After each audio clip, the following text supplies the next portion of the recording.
Bonjour, je suis James Flam. Bienvenue sur Carnet de route. Dans l'épisode précédent de nos séries sur le Xinjiang, nous vous avons emmené sur le spectaculaire lac Canas et avons exploré les villes frontalières fascinantes.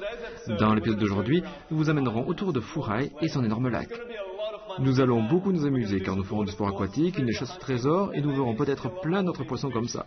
Il est temps de réserver une chambre et de commencer notre voyage. Cette chambre au standard est à combien? 200 yuan. Furai se trouve dans le nord du Xinjiang, au sud des montagnes d'Altaï, avec le lac Ulumgur, qui est le deuxième plus grand lac d'eau douce du Xinjiang et à 20 minutes en voiture à l'ouest. Furai signifie la mer prospère. Il y a un endroit au Xinjiang qui serait le point le plus éloigné de la mer au monde. C'est pourquoi les gens ici disent que les lacs sont des mers. Vous pensez sûrement qu'en étant si loin de la mer, le Xinjiang manque de ressources aquatiques. Mais ce n'est pas le cas.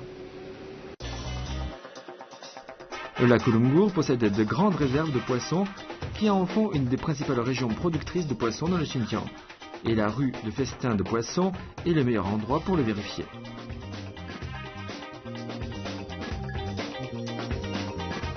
Cette rue compte des dizaines de restaurants de poissons, dont la plupart sont ouverts par des pêcheurs. Arrêtez-vous pour essayer une des 20 espèces de poissons du Furai.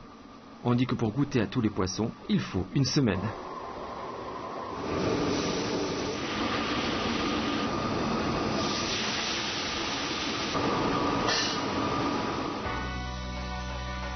À Furai, ils préparent le poisson en une kyrielle de style avec toutes sortes de condiments.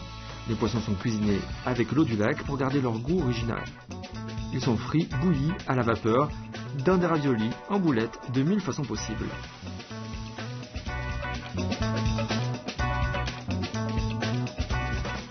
Vous trouverez différents styles chinois. Même les plus petits restaurants ont plus de 45 plats de poissons. Ça, c'est de la cuisine, hein.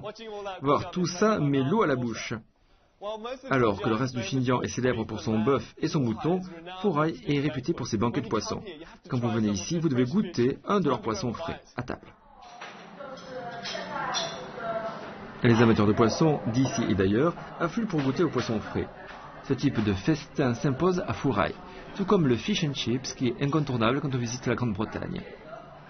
Après notre repas, en route pour le lac.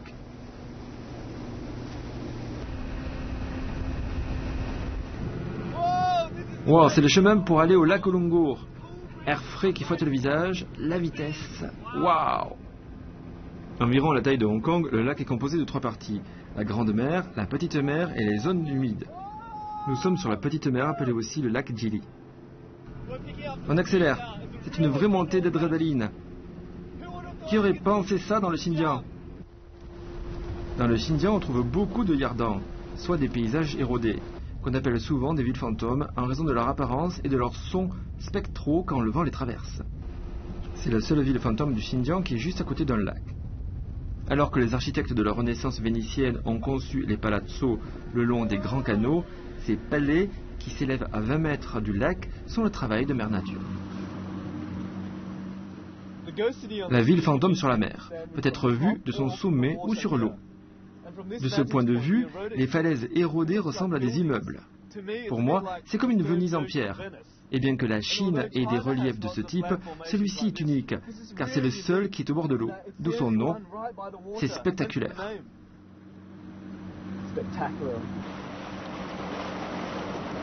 Une autre façon de voir la ville fantôme sur la mer, c'est depuis le rivage. On dirait qu'ils déchargent leur pêche. Des seaux de poissons, je pense que c'est ça. C'est des poissons dans les seaux? Non, c'est de l'eau potable, vous en voulez? Alors leur demandez de nous faire visiter.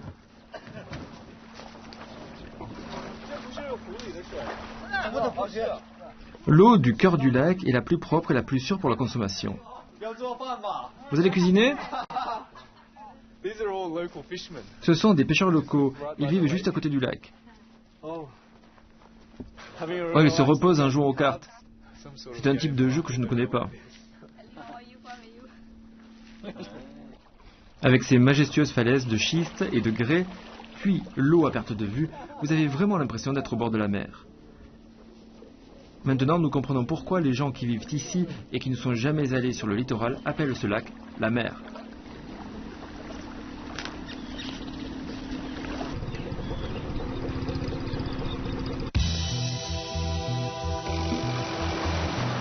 Cette zone n'a pas été développée et il n'y a pas de lumière, donc on ferait mieux de rentrer avant le coucher du soleil. Et les gars, c'est à vous, donnez des frissons. Eh, vous avez vu ce virage?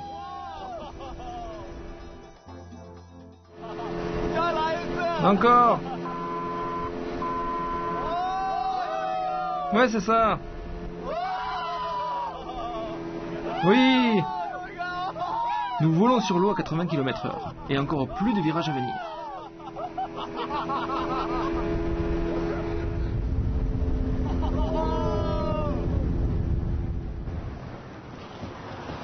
Ah, ça fait longtemps que je ne m'étais pas amusé comme ça. On dirait qu'on est sur une piste de Grand Prix, sur les zones humides, en zigzagant.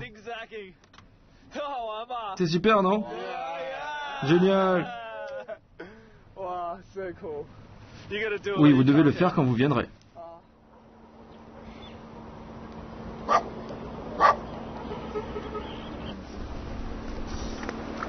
Fourail peut se vanter d'avoir plein d'herbes, du bétail résistant, de l'eau en abondance, des poissons délicieux, de beaux paysages et des ressources minérales variées.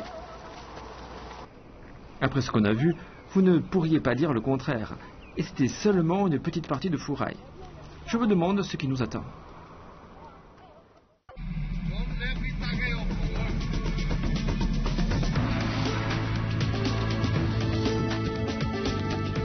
Nous arrivons à la ville fantôme sur la mer.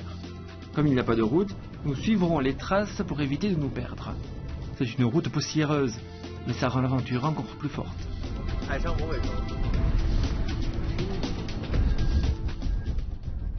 Notre équipe conduit autour du lac Kulungur, à la recherche d'endroits pour filmer aujourd'hui. Ici, nous sommes à la ville fantôme sur la mer. Et c'est très venteux. En voici la preuve. Il fait un peu trop clair pour filmer en ce moment, donc nous reviendrons au coucher du soleil vers 22 h.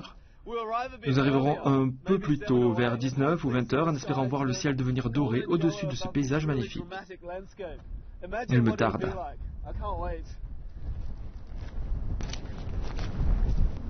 En attendant, pourquoi ne pas apprendre un peu plus sur le jade de Gobi local de grande qualité?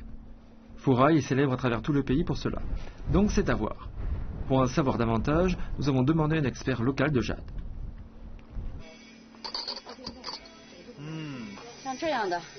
Comme ça, après transformation, c'est rouge.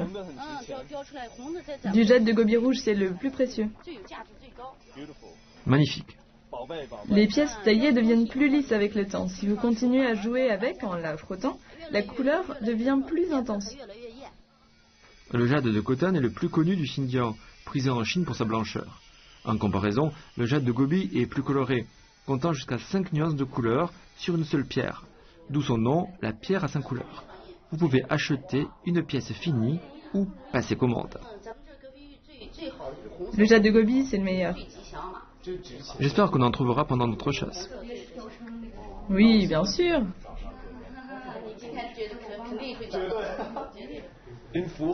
À Fourail, où que nous allions, nous voyions des pierres magnifiques. Mais l'équipe et moi-même sommes en train de nous casser la tête pour savoir lesquelles valent la peine d'être collectionnées. Aujourd'hui, nous avons de la chance. Mademoiselle Liang est avec nous. C'est une passionnée de pierres locales et va nous prendre sous son aile. Elle va nous emmener à la recherche de pierres. Elle connaît son sujet. Elle nous a même préparé le déjeuner pour nous donner de l'énergie pendant tout le voyage. Nous sommes en route à la recherche de pierres et nous passons ces étalages qui vendent des pastèques et des melons. Le Xinjiang est connu pour ses pastèques, ses cantalous et ses fruits. Ça va être délicieux. Avec de plus en plus de collectionneurs et de touristes qui viennent à Fourail à la recherche de jade de Gobi, les bonnes pierres deviennent difficiles à trouver. Mais nous avons de la chance car notre ami nous emmène dans un coin secret à proximité du lac.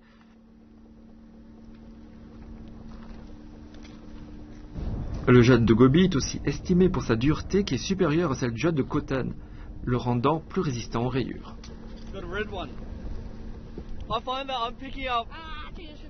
Cette pierre est vraiment bien.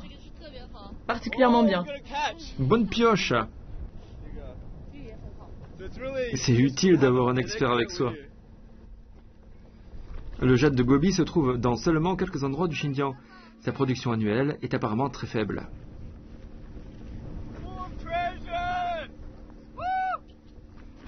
Plein de trésors, waouh, c'est tellement amusant. Je vais vous montrer ce que j'ai trouvé.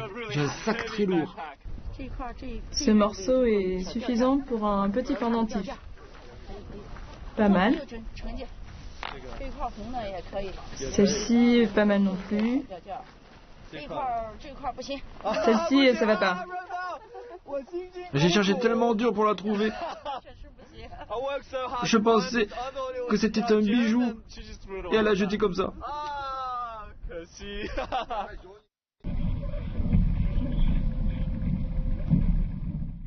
Nous avons empaqueté notre trésor. Maintenant, c'est l'heure de notre coucher de soleil, tant attendu. Nous revenons ici pour le coucher du soleil. Cette maison en feutre derrière moi est très spéciale, car contrairement à celle que j'ai vue plantée dans les prairies luxuriantes, celle-ci est dans le désert. Regardez, il y a une très bonne raison à cela, car ici on est au lac Ulungur et ses zones humides, vastes et fertiles. Qui ne voudrait pas voir ça, hein? C'est magnifique. Nous pensions que les Kazakhs restaient dans les prairies, donc nous avons été surpris de les voir dans un tel environnement. Nous savons maintenant que les zones humides leur ont permis de nourrir leurs troupeaux. D'où venez-vous? Beijing. Les Kazakhs sont l'ethnie majoritaire de Furai, et les Kazakhs nomades, comme la plupart des nomades, sont généreux et hospitaliers. Leur gentillesse est touchante.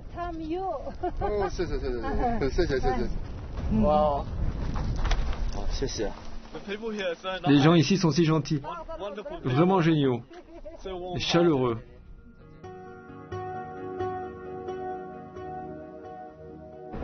D'avoir rencontré tant de gens intéressants jusqu'à présent laisse à penser que le Xinjiang est surréel. Les gens fascinants du Xinjiang et la beauté des paysages vous laissent rêveurs. Des vues comme celle-ci, on n'en a pas tous les jours. Je savoure chaque once pour garder cette image entière en moi. Ça fait partie des moments inoubliables d'une vie.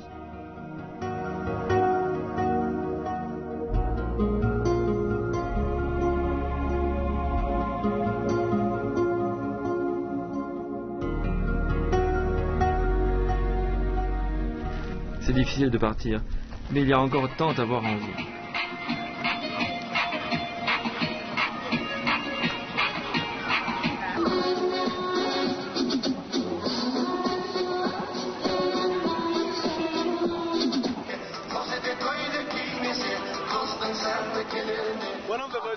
Un des aspects les plus adorables de Furai, ce sont ces gens.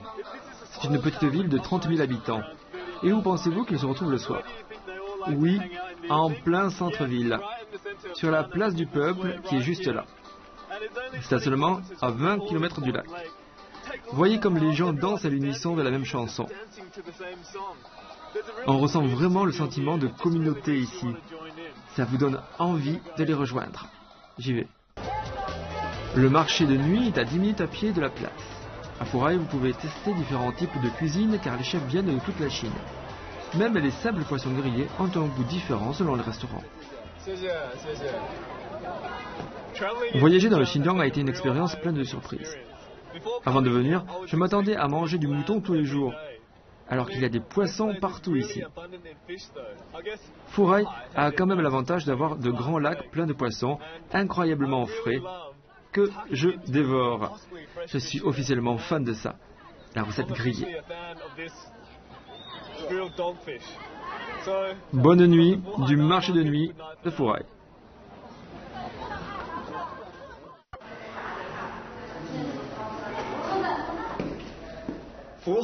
Furai a une culture de poissons très riche, et cette beauté ici fait la plus grosse carpe pêchée en hiver 1999. Chaque année, les gens parient sur la plus grosse carpe. Pourquoi? Ces poissons sont importants pour les Chinois, car une légende dit qu'une fois une carpe a nagé à contre-courant, a sauté par-dessus une porte-dragon et s'est transformée en dragon. Donc pour les Chinois, c'est devenu un symbole de dur labeur et de succès. Si vous avez le temps, pensez à venir ici, mi-janvier, pour voir les foules de gens en délire acclamer les pêcheurs et attendre la prise du plus gros poisson. Le festival des moissons d'hiver, le plus important, a lieu chaque année en janvier. Bien que nous soyons en été, nous sommes quand même invités par des pêcheurs. C'est génial. J'adore le poisson frais. Et aujourd'hui, nous allons pêcher le poisson le plus frais de Furai. Nous allons les attraper. Et Monsieur Go, ici présent, accepte de me prendre sous son aile. Je serai son assistant. Les poissons sont le symbole de Furai. Cette ville produit plus de 4500 tonnes de poissons chaque année.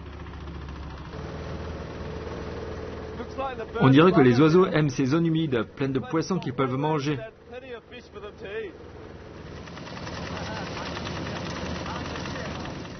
Bonjour. Vous avez pris beaucoup de poissons? Je crois qu'il pose le filet là. Vous avez attrapé du poisson? Oui.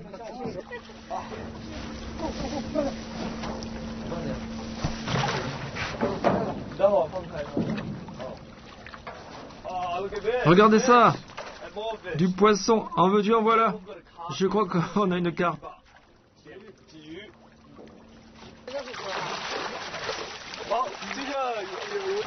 C'est une carpe, non? Non, c'est un carassin. On va relâcher cet oiseau, ça mord? Oui. Oh, pauvre oiseau. Pauvre oiseau, je vais le relâcher. Attention aux dents. En fait, il n'a pas de dents, mais c'est un bec très coupant.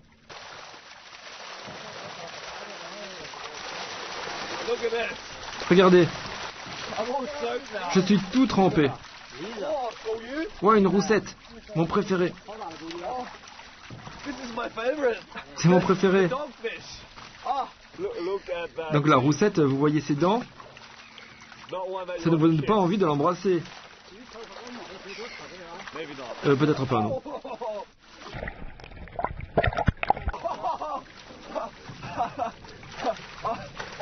On a presque attrapé la carpe. Elle est énorme. C'est difficile comme travail. On est trempé, ça sent pas bon. Wow!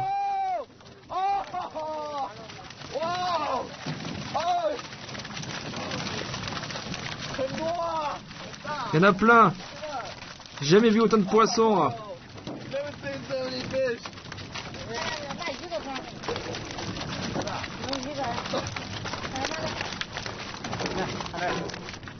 Je crois que j'en ai la pêche du matin.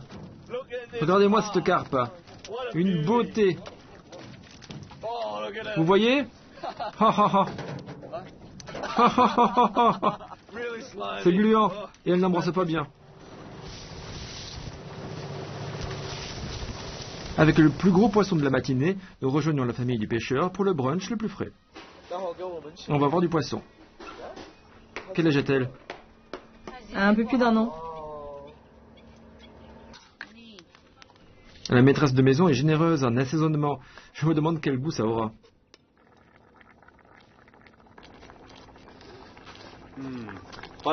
D'après la couleur de la soupe, on dirait que ça va être fort en goût. Je suis plus habitué à la façon cantonaise de cuisiner le poisson, où on met très peu d'ingrédients pour faire ressortir le goût naturel.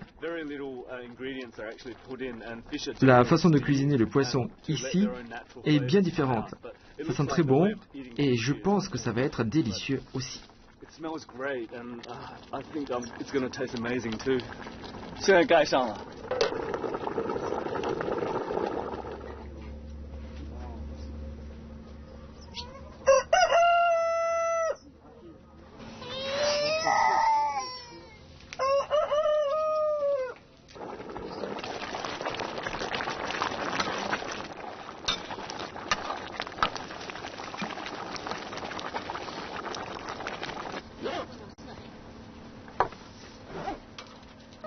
C'était vraiment génial. On était sur le lac pour pêcher du poisson ce matin et maintenant on le cuisine juste à côté du lac. Ça ne peut pas être plus frais que ça. La façon de le cuisiner est vraiment simple. C'est du style familial et rustique. C'est délicieux. Avec du poisson frais, ça ne peut être que bon. Peu importe comment vous le cuisinez, vous pouvez même le manger cru. Vraiment délicieux, vous cuisinez divinement. Bon appétit.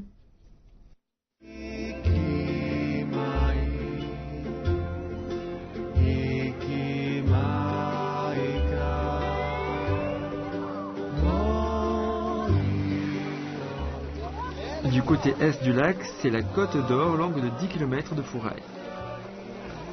On va bien s'amuser.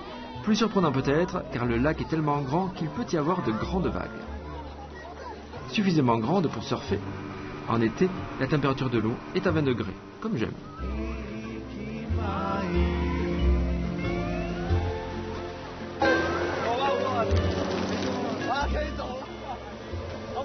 Je suis déjà trempé. C'est parti!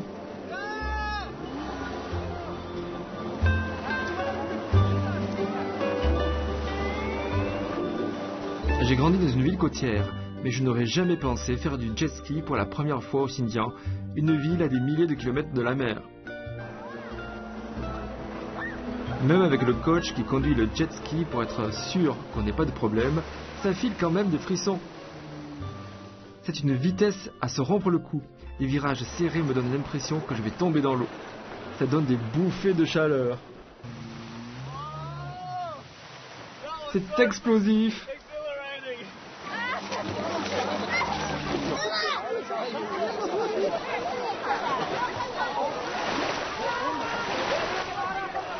Non, c'est pas la peine.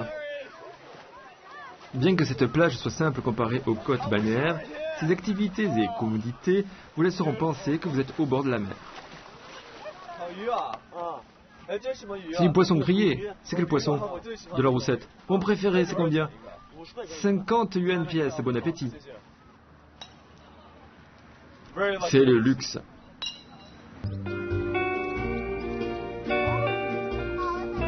Même si j'avais lu sur le lac avant de venir, c'est toujours quelque chose de voir sa beauté immaculée et son immensité. Après des semaines sur la route, pouvoir se reposer ici et se relaxer sur cette plage du Xinjiang, c'est parfait.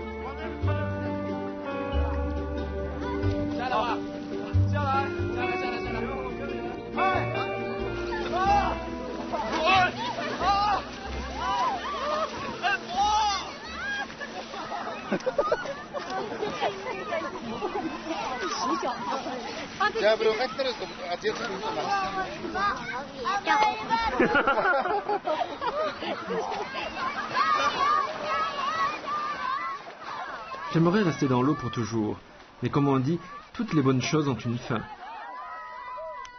On s'est bien amusé sur le lac. Les gens étaient absolument formidables. Nous ont réservé un accueil particulièrement chaleureux. On a même eu la chance de pêcher avec eux et de manger chez eux.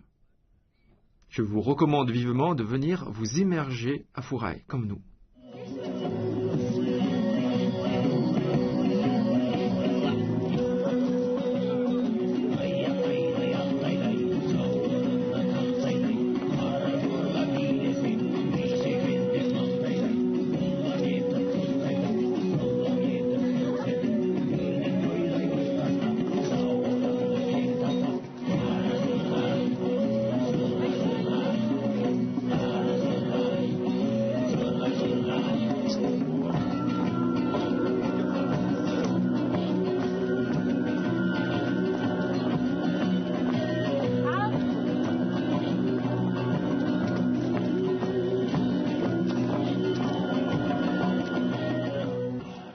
Wow, on finit vraiment en beauté à Fourail. Je peux dire sincèrement que j'ai adoré chaque minute passée ici. J'ai adoré le bateau, la chasse au trésor et bien sûr les festins de poissons. Mais notre voyage dans le Xinjiang est loin d'être fini. Alors suivez notre prochaine émission, on vous emmènera dans la ville pétrolière de Karamé. Je suis James Lam, merci d'avoir regardé Carnet de route.